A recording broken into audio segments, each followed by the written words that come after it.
The life and times of Carl Laakso will be based on audio and video clips from 3 recent interviews with Carl Laakso's daughters, Carolyn and Pearl Laakso, and one of his granddaughters, Jeanine at Laakso at Turbide, along with audio interviews recorded in 2001 with my mother, Ellen Laakso McPherson, and her sister, Martha Laakso Christie.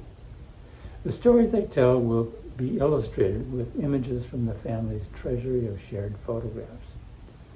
I'm also grateful to Linnea Zander Hurst for sharing his 2004 report on the big egg and the poultry industry in Winlock, Washington during the 20th century. Linnea documents the ups and downs of the poultry industry during that time and the history of WashCoEgg and Standard Hatchery. I have vivid memories of getting off the train in Winlock to be greeted by a giant fabricated egg, the world's largest, according to Ripley in 1989. Linnea reports that the original egg was created to ride on a float, celebrating the first bridge across the Columbia River, linking the capitals of Washington and Oregon. Since that day in 1923, Egg Day in Winlock has been celebrated annually by crowning an Egg Day Queen, including 3 of my beautiful Laakso cousins.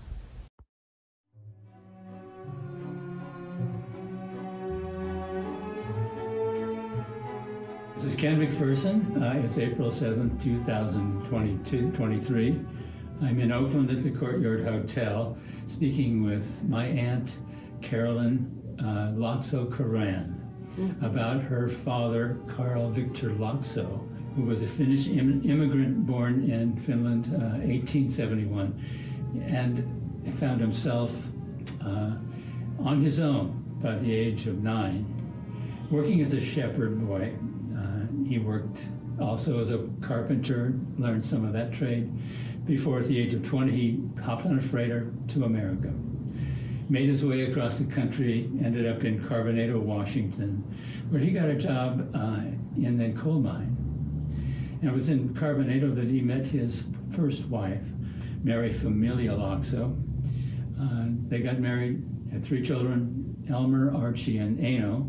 He got wanderlust and took off for Alaska for the gold fields, stayed there 15 months, came back, and didn't have any gold, but he had enough so that he got a job in Winlock, Washington, planking and paving the streets of Winlock. That gave him enough money to buy a grocery store, and he soon traded that grocery store for a small farm. And he built that farm into a dairy and cattle business, and he managed to coordinate affairs with all the other poultry owners and form a cooperative, Poultry and Egg Association. And he was the director of that organization, and he also was the director of he was the president of the local office of the Federal Farm Loan Association. And he did that for 4 years. Quite a bit for a man with no education. He did not go to school at all. So would you say that your father had quite a bit of sisu? Yes, well, sisu is described, the meaning of sisu is that with grit and determination, someone can do anything, get ahead, and take control of their life. That sounds like a pretty good description of your father. Yes, it is.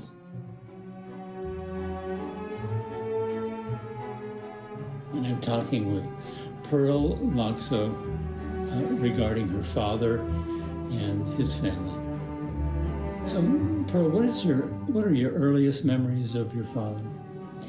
I think I was probably about 4 years old, and I climbed up onto his lap, and Dad looked at me as though, "What do you want?" And I reached into his suit pocket. He was wearing a suit, so I figured he was going someplace important. and I pulled out a lemon drop, and he laughed, kind of chuckled when he realized what I was doing. So that's my really first and only memory of him.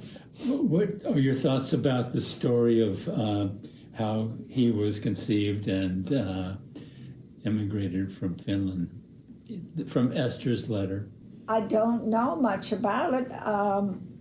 There is the family kind of talk that his mother had gone to Russia as a lady in waiting. I don't know if that's accurate or not.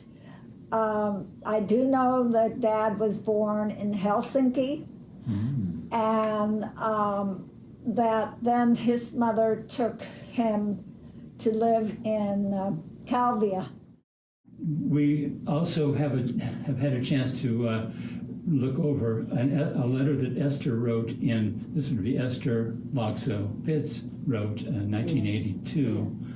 And also we've been interested in looking over Carl Laakso's brief memoir that he published in the WashCoEgg newsletter. Yes, I've seen those. So between the two of those, what did we learn about Carl Laakso's mother and father? Well, his mother was raped somewhere, and some say in Russia, and apparently she was in Russia, excuse me for that. She was a lady in waiting in a Russian high government office, possibly the Tsar's palace. I don't think anyone has real history of that yet, but there certainly is that's been handed down. And so Carl didn't know his real father, didn't know his name. So desperate, when she learned she was pregnant, she fled back to Finland, apparently where she was born, and married a Mr. Laakso. Yes, Laakso. How could I forget that?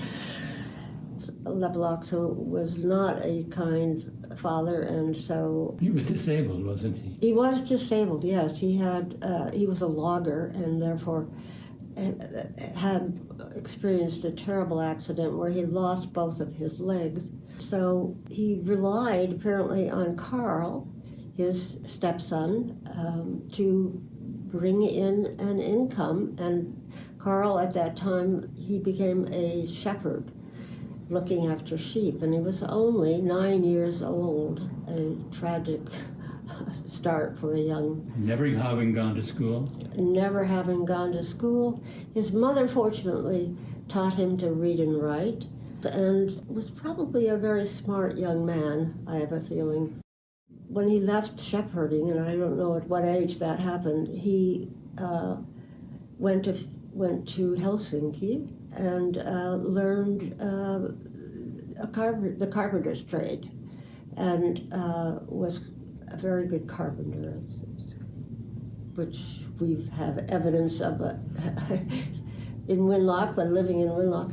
So he had a very rough start. Did you saw evidence of that? Did you see his tools? He had a wonderful tool shed in Winlock, on the Winlock farm. Yes, and yes. And he built things on the farm? On the farm, yes, and things probably more like fences and to keep the cows in and whatnot. But he had a large array of tools that were behind a locked door. That tools, we called it the tool shed, within the barn there in Winlock. I think Dad had a lot of confidence in himself, and I think that's what helped him throughout his life, is that he had the finish, can-do attitude. So he stayed there until age 20, when a group of boys left Finland, because otherwise they would have to be in the Russian army, and they didn't want to do that. And plus, Dad was unhappy with his home life. So he left Finland and came to America.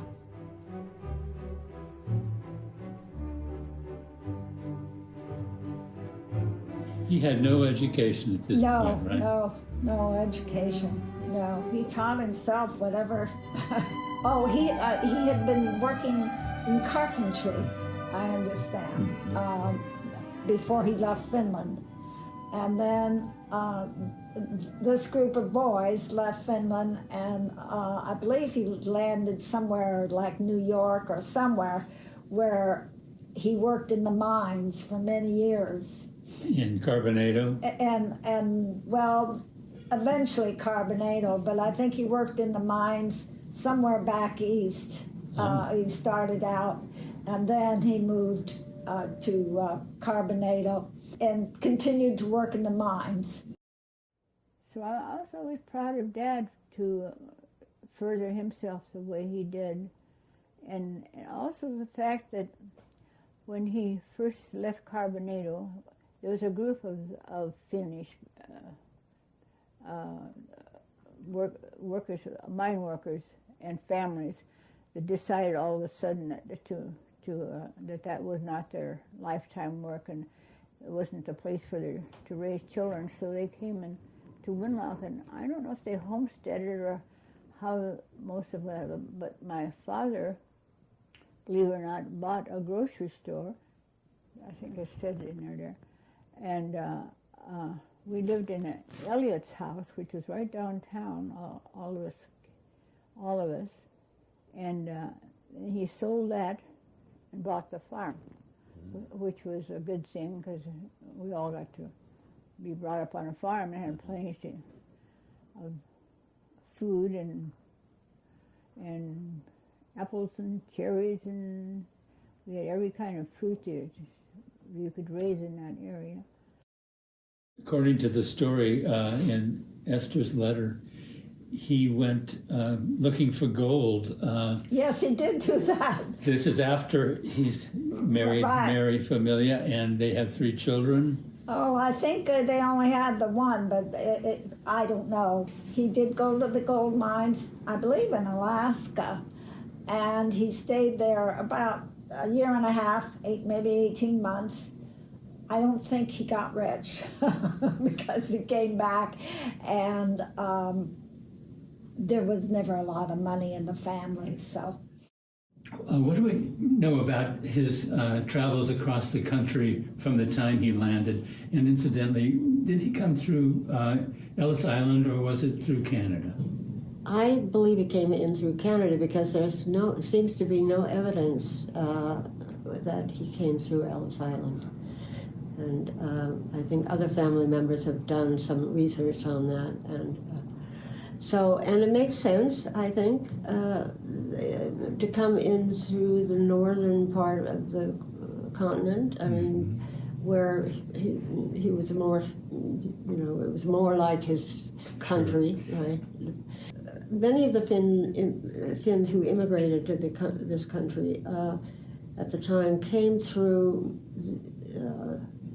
I say Canada. Perhaps he then moved south to some of the northern states, Michigan, Minnesota, which are heavily populated with Finns, Swedes, and Norwegians. Scandinavians. Right, Scandinavians. And he did come through, I know, Idaho, where, anyway, that was, but eventually ended up in Carbonado, where he then started working as a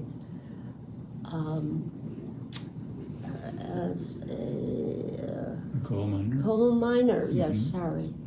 He was just a determined man. He was going to do what he was going to do. And he pursued so many different types of jobs. I mean, it's just amazing how many he had, and they were different, from coal mining to a grocery store, owning a grocery store, to helping out with repairing streets, and then getting involved in the chicken business. I mean, It was amazing what he did. It's okay. And he also was met his first wife. Yes, yes. Mary Familia Laakso, who lived, I believe, in nearby Nacelle, according to my mother Ellen. She and Martha both donated to a church in Nacelle that Carl Laakso helped to build. Carl Laakso helped to build. Yes, a church. Yes. In Carbonado, Carl received a letter from his sister Ida Leinonen. And what was the impact of that letter?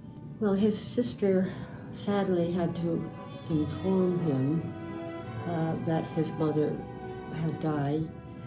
His mother, Maya, apparently gone to the ports nearby to look for Carl, hoping to find him on a boat that had come from America. And she went so often that she must have given up hope and walked into the water and took her own life. Very sad. His mother said that she hadn't heard from him, and so she must have been very downhearted, being married to an invalid who was not a very nice man. My father, when he learned of this, I can imagine just devastated by the news, and made a determination that he would become a Christian and would no longer drink or smoke or do whatever other sins he thought he might be committing. And he lived that way for the rest of his life.